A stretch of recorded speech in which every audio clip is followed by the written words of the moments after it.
नमस्कार बच्चों, आज हम हिंदी भाषा की पाठ्य पुस्तक ज्ञान सागर के पाठ 7 अन्याय के खिलाफ लड़ाई के अभ्यास के प्रश्न करेंगे। तो आइए बच्चों शुरू करते हैं। हमारा पहला प्रश्न है, किस बात से पता चलता है कि बेस्टियन स्वभाव से बहुत क्रूर और अक्खड़ था? तो इसका उत्तर है, जब बेस्टियन जो व्यक्ति था वह एक अंग्रेजी शासन का क्या था, तहसीलदार था। ठीक है। जब बेस्टियन आदिवासियों के गांव में गया और बड़े घमंड के साथ खूब चिल्ला चिल्ला कर बोला, 2 दिन में जंगल में सड़क बनाने का काम शुरू होगा, तुम सब लोगों को इस काम पर पहुंचना है, अगर नहीं पहुंचे तो ठीक नहीं होगा, अंग्रेज सरकार का हुक्म है, यह जान लो। और बेस्टियन के इन घमंड भरे शब्दों से पता चलता है कि वह स्वभाव से बहुत क्रूर और अक्खड़ था। कि उसने जब अंग्रेजी शासन ने ये फैसला किया कि सड़कें बिछाई जाएंगी जंगलों के रास्ते के बीच में, तब जो बेस्टियन जो तहसीलदार था तो उसने क्या किया कि उसने बड़े ही घमंड के साथ आदिवासियों को ये कार्य करने के लिए एक तरह से आदेश दिया। तो उसके इस स्वभाव से पता चलता है कि वह एक क्रूर और अक्खड़ व्यक्ति था। ठीक है, अगले प्रश्न की ओर बढ़ते हैं। अगला प्रश्न है, सीताराम राजू का पूरा नाम क्या था? आदिवासियों से उसका परिचय किस प्रकार हुआ? तो इसका उत्तर है, सीताराम राजू का पूरा नाम अल्लूरी सीताराम राजू था। क्या था? अल्लूरी सीताराम राजू। ठीक है। वह 18 वर्ष की उम्र में ही साधु बन गया था। क्या बन गया था? वह 18 वर्ष की उम्र में साधु बन गया था।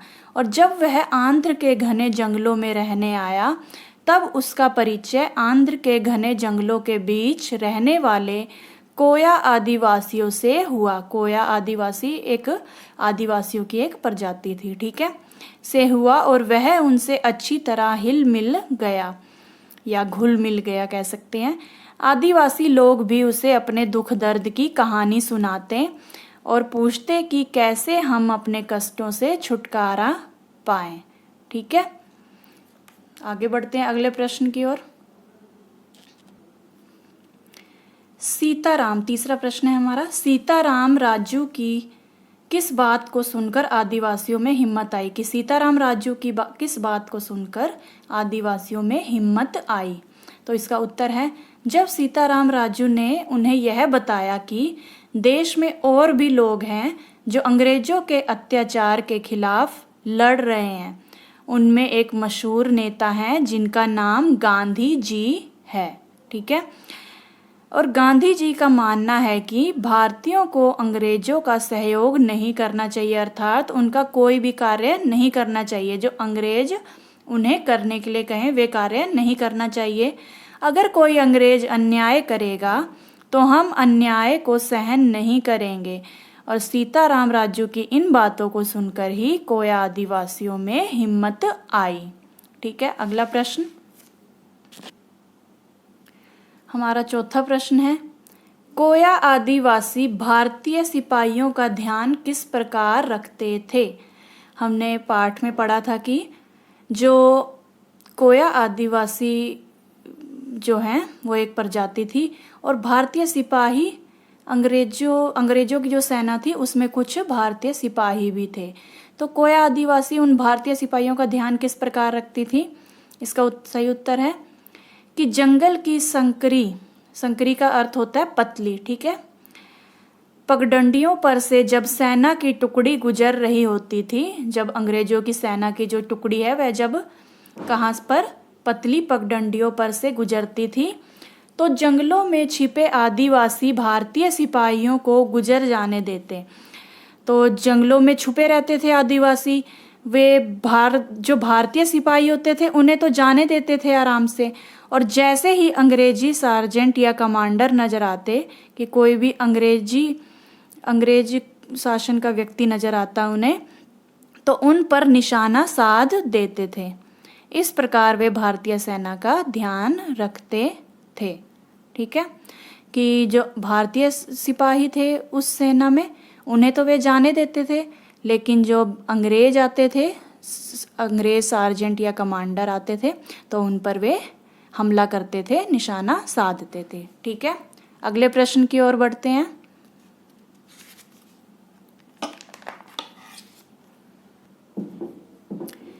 अगला प्रश्न, सीताराम राजू ने अंग्रेजों के सामने समर्पण क्यों किया?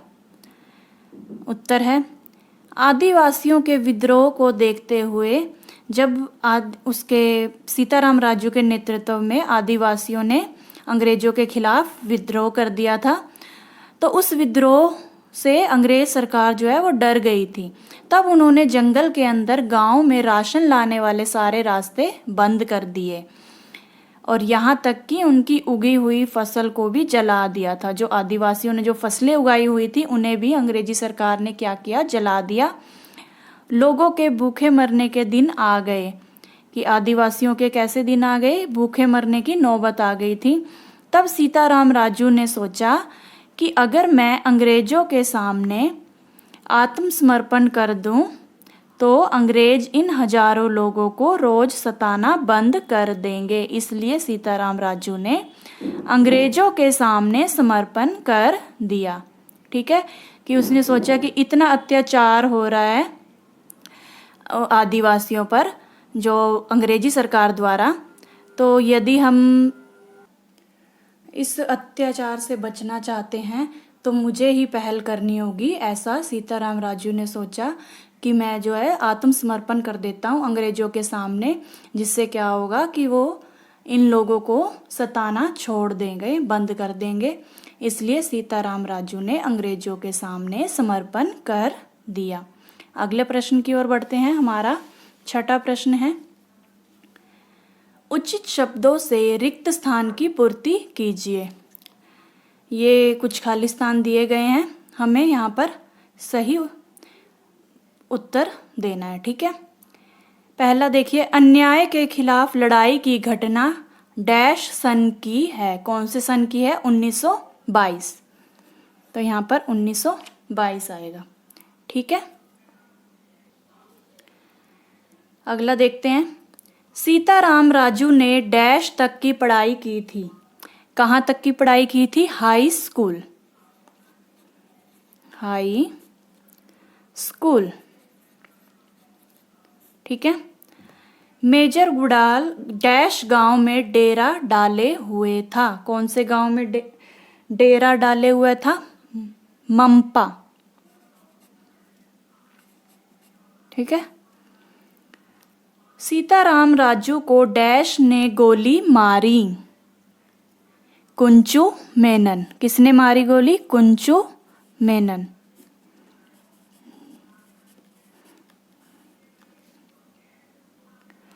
कुंचू मेनन जो था वह अंग्रेजी सरकार का ही एक सिपाही था।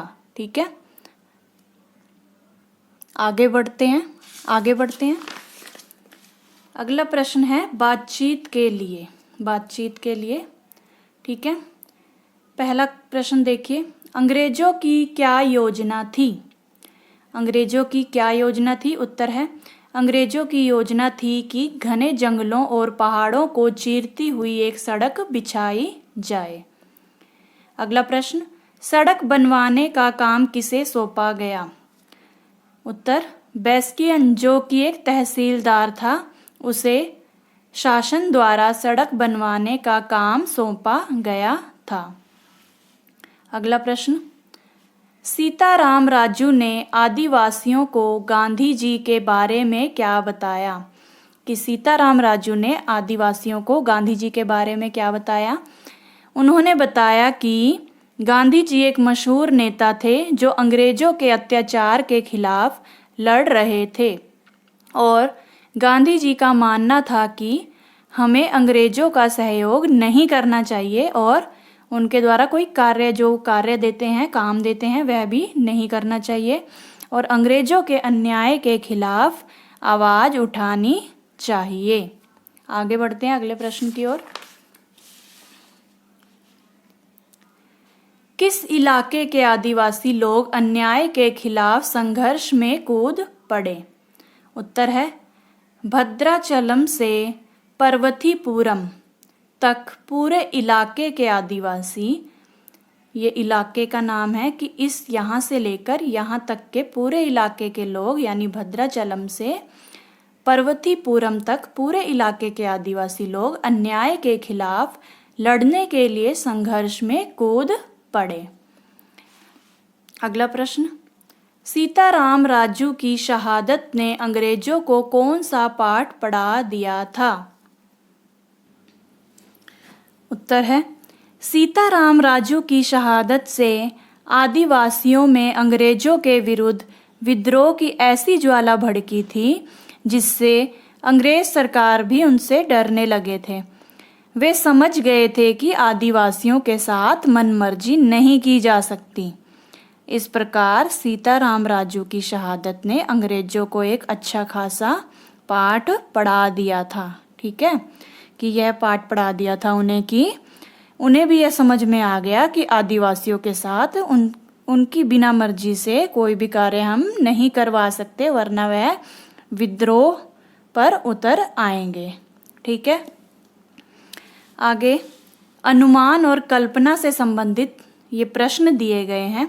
जैसे ये पहला प्रश्न देखिए, यदि सीताराम राजू की जगह आप होते तो आप क्या करते?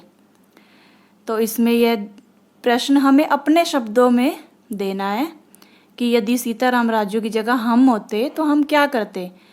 तो इसका, जैसे कि सीताराम राजू एक देशभक्त था और उसी ने आदिवासियों का नेतृत्व किया था अन्याय के विरुद्ध लड़ाई के लिए। ठीक है, तो वह एक देशभक्त था और अब वह चाहता था कि भारतीय जो हैं वह अंग्रेजी शासन के सामने ना झुके और अंग्रेजों के उसके अत्याचार के विरुद्ध आवाज़ उठाएं, और एक सच्चा देशभक्त था वह। तो यदि हम उसकी जगह होते तो हम भी वही करते जो सीताराम राजू ने किया, क्योंकि एक सच्चा देशभक्त होने के नाते हमारा भी यह कर्तव्य बनता है कि हम अन्याय के खिलाफ आवाज़ उठाएं और अंग्रेजों के अत्याचार को ना सहते हुए आगे बढ़ें। ठीक है, अगला प्रश्न आप अपने शब्दों में भी दे सकते हैं इसका आंसर। ठीक है, यदि सीताराम राजू अंग्रेजों के सामने आत्मसमर्पण ना करता तो क्या होता? ये प्रश्न दिया गया है। जैसे सीताराम राजू ने अंग्रेजों के सामने आत्मसमर्पण कर दिया था, लेकिन यदि वो ऐसा ना करता तो क्या होता? तो इसका सही उत्तर क्या होगा, या आप अपने शब्दों में कुछ भी दे सकते हैं कि जब आदिवासियों ने अंग्रेजों के विरुद्ध विद्रोह कर दिया था तो अंग्रेजी शासन भी उनसे, अंग्रेजी सरकार आदिवासियों से डरने लगी थी।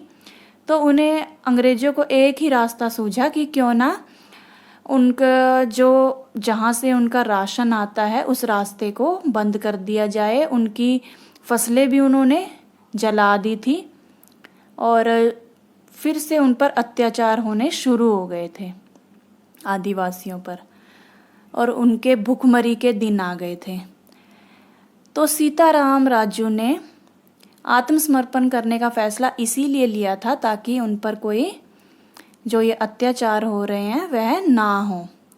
तो अगर वह ऐसा ना करता तो जो आदिवासी हैं वे भूखे ही मर जाते, क्योंकि अंग्रेजी शासन का बोलबाला उस समय ज़्यादा था और अंग्रेज़ सरकार ने उनके सभी रास्ते जो हैं जहाँ से वो राशन लाते थे वो बंद कर दिए थे और उनकी फसलों को भी जला दिया था, जिसके कारण उन्हें भोजन की तंगी हो रही थी और सीताराम राजू के समर्पण ना करने पर वे भूखे ही मर जाते। ठीक है, अगर सीताराम राजू को कचहरी में पेश किया जाता तो क्या होता। सीताराम राजू ने अपने आप को अंग्रेजों के सामने आत्मसमर्पित कर दिया था और इसमें बताया गया कि अगर कचहरी में पेश कर देते उसे तो क्या होता। तो यदि सीताराम राजू को कचहरी में पेश कर देते तो वह कानून के हिसाब से उसके साथ बर्ताव किया जाता, क्योंकि जो मामला जो है वो कोर्ट में चला जाता, कानून फिर अपने हिसाब से उसके साथ बर्ताव करती और कोर्ट कचहरी के चक्कर में सीताराम राजू को अपनी जान बचाने का मौका मिल सकता था। अगर वह कचहरी में पेश किया जाता तो हो सकता था कि उसके पक्ष में फैसला होता और वह बच जाता। ठीक है, तो आप अपने हिसाब से सोच समझकर कोई भी उचित आंसर दे सकते हैं, क्योंकि ये अनुमान और कल्पना पर ही आधारित प्रश्न है कि अगर ऐसा होता तो ऐसा होता, अगर ये होता तो ऐसा होता। ठीक है ना, तो हमें अपने हिसाब से देने हैं आंसर। ठीक है, तो बच्चों आशा करती हूँ आपको यहाँ तक ये प्रश्न सभी समझ में आ गए होंगे।